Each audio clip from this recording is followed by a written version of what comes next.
Hello, this is Dr. Jason Munsell. It is about 12:22, Friday, July 15th, 2016. Hope that you are well. I wanted to go through a little bit, or say a little bit more about Chapter 7 and then move on and quickly cover Chapter 8. A lot of this stuff is a little bit more theoretical than practical, I think, but I'll have a few things to say about practicality, hopefully. I've been sort of trying to get through some of the Twitter and the Tumblr stuff, as well as the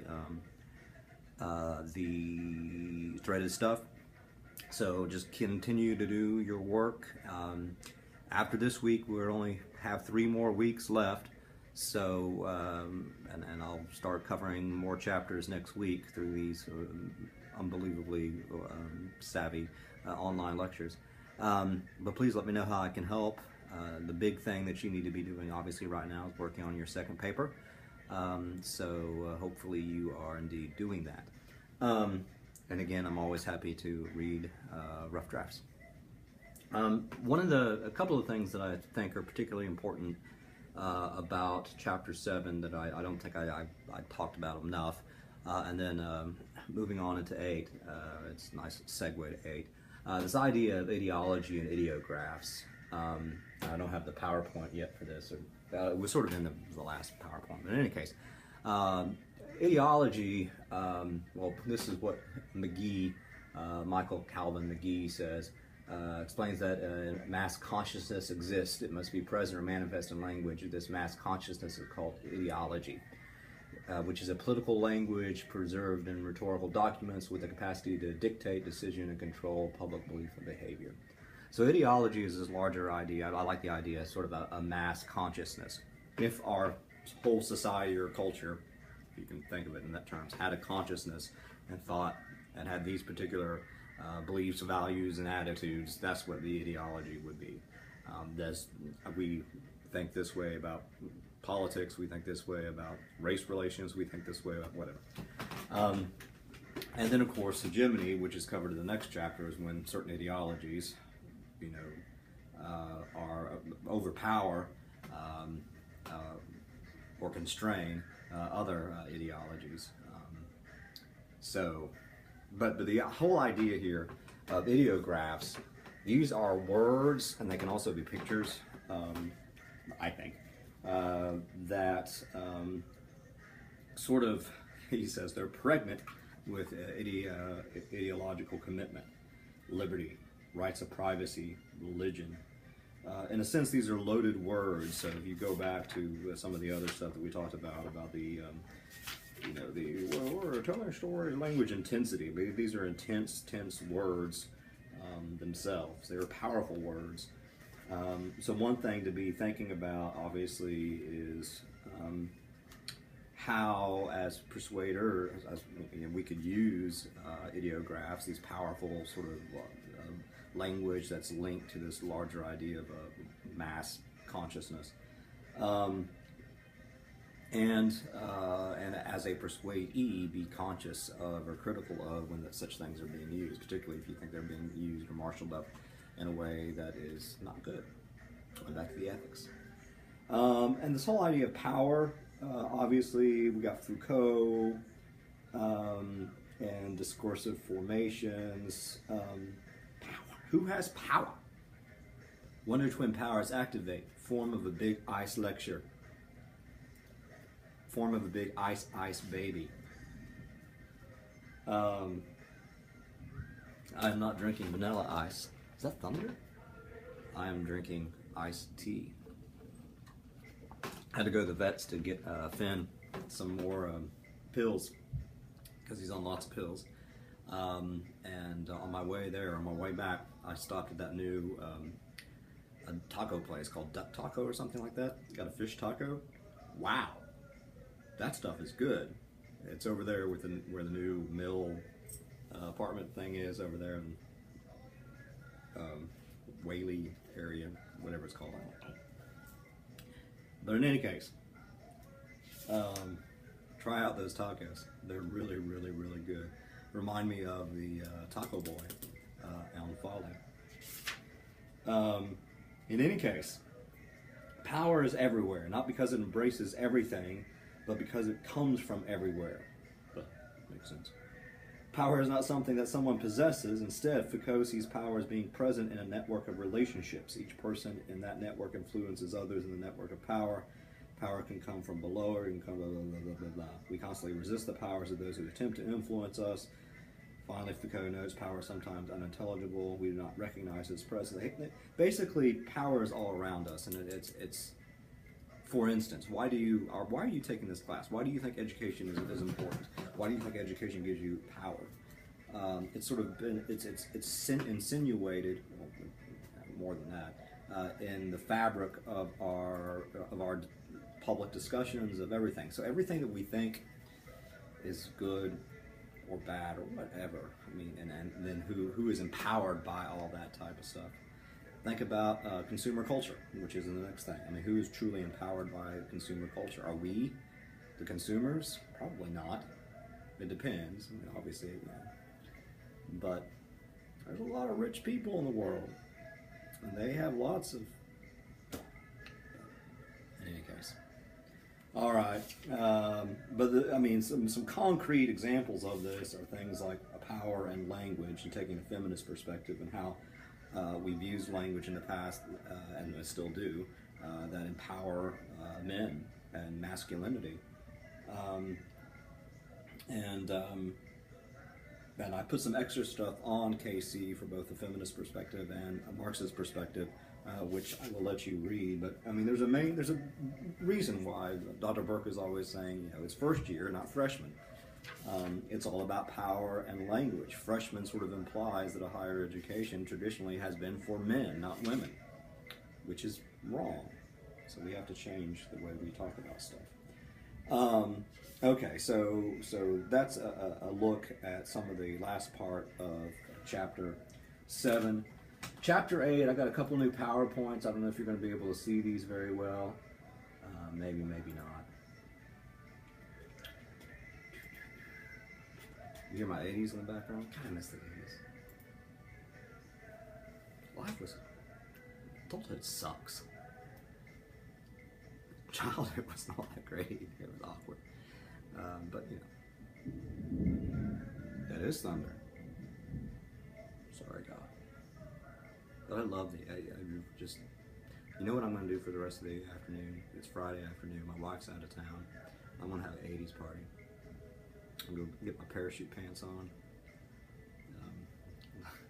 I did wear parachute pants. Oh, Lord. Yeah.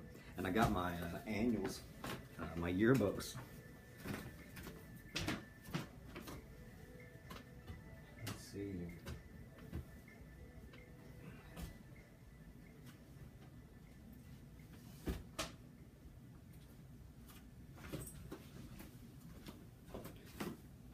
Here's 86.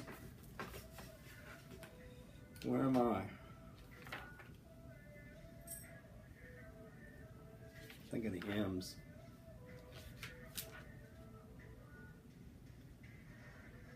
Oh, gee. Look at me.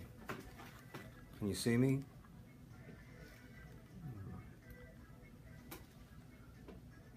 Look at that. I got like an afro, which I did have really thick curly hair, and braces.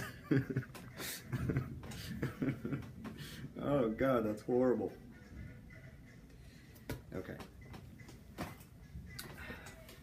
That's power. Okay, so Persuasion, Chapter 8. Let's get through this. All about culture, this particular chapter. Culture, culture, culture. So what is culture?